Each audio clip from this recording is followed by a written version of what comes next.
Muchas gracias a todos. Y ahora, candidato Salvador, lo que yo puedo decir que siempre que lo hemos necesitado, siempre ha estado ahí. En la cadena SER, que hemos tenido dificultades como en todas las empresas, él ha venido, se ha trabajado con nosotros, ha estado muy pendiente. Y yo le tengo un gran afecto porque lo veo de vez en cuando ahí en el barrio del Carmen, en la puerta de Mercadona, y nos paramos a hablar de las cosas sindicales. Y bueno, pues Salvador Soto. Vale.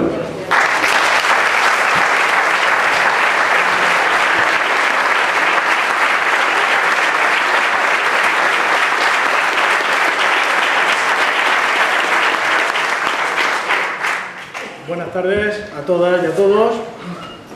Yo la verdad es que no soy una persona de discursos, lo tengo que decir claramente, pero bueno, la ocasión requiere que por lo menos digamos unas palabras y entonces pues bueno, vamos a decirlas. Al decidir presentar mi candidatura a la Secretaría General de la Unión Regional del Sindicato, han pesado sobre mí la voluntad de contribuir a superar la actual situación de práctica parálisis que tiene la organización y el deseo de adecuar la actuación del sindicato, a la nueva situación social y política que vive nuestro país y nuestra región. El conflicto que vive la organización, que ha llevado a la actual situación con una dirección provisional en forma de gestora, viene como mínimo desde el último congreso, pero en la práctica viene desde más de 2 años antes. En esos más de 4 años, coincidiendo con la aplicación severa de políticas de ajuste por parte de los gobiernos central y autonómico, se han puesto de manifiesto 2 maneras de entender el papel del sindicato y su tarea de defensa de los derechos e intereses de los trabajadores y trabajadoras.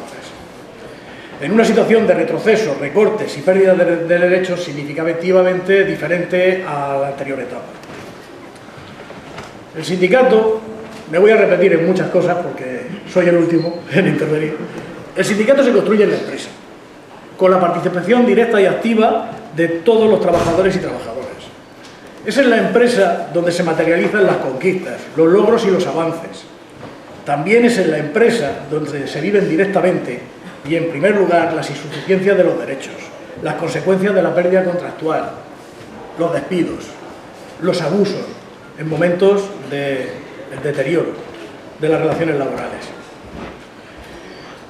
Por eso un sindicato instalado en los despachos y alejado de los centros de trabajo pasa a ser parte del problema en vez de ser parte de la solución. Por ello también las políticas de agresión a los derechos laborales y sociales han venido acompañadas de una importante campaña antisindical destinada a generar la desafección y rechazo al sindicalismo, a dificultar la conexión de la realidad inmediata de los centros de trabajo con la estructura sindical. Una campaña que se ha apoyado también en debilidades, carencias y deformaciones del propio movimiento sindical. Es en este contexto en el que se producen los desencuentros en el seno de nuestro sindicato regional. En tanto en la calle tratábamos de responder a las agresiones mediante la movilización y la organización del rechazo y la rabia de la gente trabajadora, en la dirección regional se apuesta por la continuidad de un diálogo social improductivo, convertido en una terminal más de las políticas gubernamentales y que solo nos podía suponer un cambio de políticas, sino que en la práctica venía a legitimar la propia política del gobierno que las aplicaba. Fue muy pronto, en febrero de 2011, cuando esta tensión llegó a su máxima plasmación con las presiones a las que las federaciones del área pública fueron sometidas para aceptar un pacto con el gobierno regional que asumía parte de los recortes y desarmaba al masivo movimiento de protesta que había dado lugar a las más importantes manifestaciones en nuestra región en muchos años. Llegamos a convocar a más de 60.000 personas. Sorprendentemente, la concreción de las políticas de ajuste desde el gobierno central en la reforma laboral y la huelga general con la que respondimos al conjunto de la organización no hizo cambiar de postura a la ejecutiva regional, no les abrió los ojos. Aunque la respuesta organizada fue muy importante, también en nuestra región, creando el caldo de cultivo para que el movimiento sindical hubiese recuperado y mantenido la iniciativa, no se vio o no se quiso ver la oportunidad. Y se siguió apostando por la política de entendimiento con el gobierno regional y la negociación de un plan estratégico regional, finalmente que se aprobó en julio del 14. Consecuencia de todo aquello, llegamos divididos y enfrentados al Congreso Regional. Pensamos entonces que una candidatura de integración, en la que se integraran todas las sensibilidades y las dos posiciones que hasta ese momento se habían decantado, podría limar las diferencias ante la gravedad de la agresión que el conjunto del movimiento obrero y trabajadores estaba sufriendo. No se equivocamos. No solo no fue posible limar las diferencias, sino que éstas se acentuaron y se profundizaron ante la actitud excluyente y laminadora del secretario general y la mayoría de la Ejecutiva Regional. En el fondo, y aunque se haya intentado presentar la situación como consecuencia de personalismos o de ambiciones o aspiraciones de unos u otros, lo que ha estado latente es la existencia de dos maneras de entender el papel del sindicato en este periodo de retrocesos, en lo que lo urgente era organizar la resistencia bien pegados a los trabajadores y romper las relaciones con los autores de la agresión frente a quienes seguían confiando en los acuerdos por el fomento, la calidad del empleo, mesas de diálogo, consejos asesores, planes estratégicos. Respecto al plan estratégico, y puesto que es la segunda vez que lo nombro, voy a recordar que recabamos desde la mayoría del Consejo Regional la posibilidad de poder pronunciarnos sobre él. Nos fue negada esa posibilidad, preveyendo a la Ejecutiva que el Consejo la rechazaría. Por lo que no pudimos discutirlo en el máximo órgano de dirección entre congresos. Pero asistimos, va a hacer ahora a un año, a un espectáculo inédito, o al menos para mí. No firmamos el plan, el sindicato, sin que el Consejo hubiera podido pronunciarse, pero nos hemos incorporado a unos grupos de trabajo de la comisión de seguimiento. Así que ahora hay comisiones de seguimiento de acuerdos en los que participan no firmantes del acuerdo. O por decirlo de otra manera, somos no firmantes formales y parte real de un plan que avala las políticas del Partido Popular en nuestra región. ¿En qué posición nos deja esto ante la opinión pública y sobre todo ante los sectores populares vapuleados por estas políticas? ¿Cómo podemos compatibilizar la defensa de lo público, del estado de bienestar, de los servicios públicos, con la connivencia con las políticas desmanteladoras de lo público y directamente privatizadoras de los servicios públicos? Esta es la contradicción en que nos encontramos. El dilema que, más allá de los discursos y palabras, nos divide y enfrenta. El dilema que tenemos que solucionar y que todos sabéis cómo queremos resolver. Yo lo tengo claro, pero no solo yo, por supuesto. Sé que todos vosotros y vosotras también. El sindicato tiene que ser parte de la marejada, del tsunami social, como queramos llamarle, que se lleve por delante las políticas neoliberales y neoconservadoras, los recortes, los ajustes, las privatizaciones, el saqueo del erario, la corrupción en todas sus formas y lugares en que se produce, la desregulación de la pérdida, las pérdidas de derechos, la cooperación público-privada, que muchas veces no entendemos ni lo que quiere decir, pero en la práctica las políticas son simplemente privatizar todos los servicios públicos. Me río yo de la cooperación. El más fiero enemigo, tenemos que ser el más fiero enemigo de los enemigos de los trabajadores, el más firme defensor de cada trabajador agredido en sus derechos laborales o sociales, de cada trabajador despedido y condenado al paro, de cada ciudadano desahuciado en su vivienda o de sus prestaciones sociales o de su prestación de dependencia.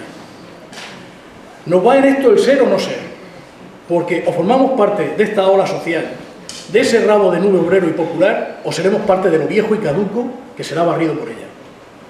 Por eso no solo basta con estar en los centros de trabajo, organizando la resistencia y ahora contraofensiva, sino que paralelamente tenemos que hacer un trabajo de depuración de malas prácticas en nuestra propia organización, de adelgazamiento de estructuras, de aumento de la participación, de todas las formas de democracia directa. Hemos visto que es uno de los grandes problemas que hemos tenido aquí, la falta de democracia. Al final las decisiones hay que construirlas, aunque no sean las que uno quiera, pero atendiendo a lo que la mayoría opina. La eliminación de situaciones heredadas y que no pueden pervivir en el tiempo. Un sindicato con más militancia, con más entrega, más austero, transparente, con paredes de cristal. Un sindicato abierto a la gente joven, que la tenemos muy lejos, a la que nuestras estructuras le resultan lejanas y rígidas. La juventud popular y trabajadora está condenada o al desempleo o a trabajos precarios, temporales, a jornada reducida, hoy en una tienda, mañana en un bar, al día siguiente en el campo, cotizando las menos veces, la mayor parte en negro. Y las cotizaciones para unos días o como mucho unas semanas, o unas cuantas horas al día, o ni siquiera eso. ¿Qué respuesta organizativa les estamos dando? ¿Qué medios ponemos para atraerlos y vincularlos al trabajo sindical?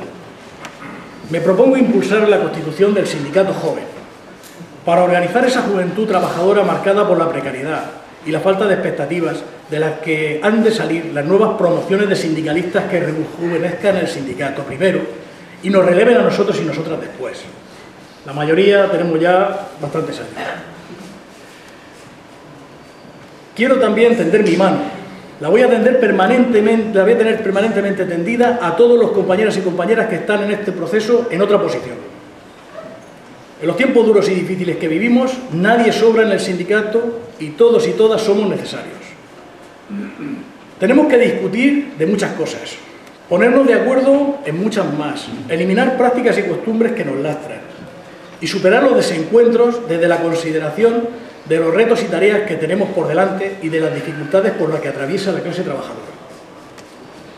Pero este entendimiento, que deseo que sea posible y que estamos y hemos estado abiertos durante todo este tiempo, se tiene que dar sobre la base del respeto de unas premisas que el sindicato no puede obviar. No se pueden firmar recortes. No es tiempo de acuerdo con el Partido Popular, salvo para revertir los recortes del pasado inmediato, y sí de movilización, si es necesario. No se pueden firmar ventajas o mejoras para el sindicato en tanto se mantengan las políticas de castigo a los ciudadanos. Y no se puede transigir con unas patronales que se han enriquecido en este periodo sobre la base del sufrimiento infligido a los trabajadores y trabajadoras que representamos. Sobre la base del respeto a estas cuatro premisas, estoy y estamos dispuestos a llegar cuantos acuerdos sean precisos con quien quiera que los plantee. Quiero también normalizar la vida interna en base a la práctica constante e incansable del diálogo. Ese es un sello particular personal de que me he sentido siempre orgulloso a lo largo de toda mi trayectoria sindical y no sindical. Todas las federaciones y todas las estructuras del sindicato podrán contar con mi colaboración y serán atendidas y tenidas en cuenta, rompiendo así la práctica de los últimos años, en el que en principio 7 federaciones y después de las fusiones 4, hemos sido sistemáticamente ignoradas y ninguneadas, cuando no puenteadas o saboteadas. El lema que tenemos, construyendo sindicato. Construimos sindicato. Comisiones no nació ayer. Tampoco tenemos siglos de historia, pero la nuestra tiene algo más, unos 60 años aproximadamente, es una historia compleja.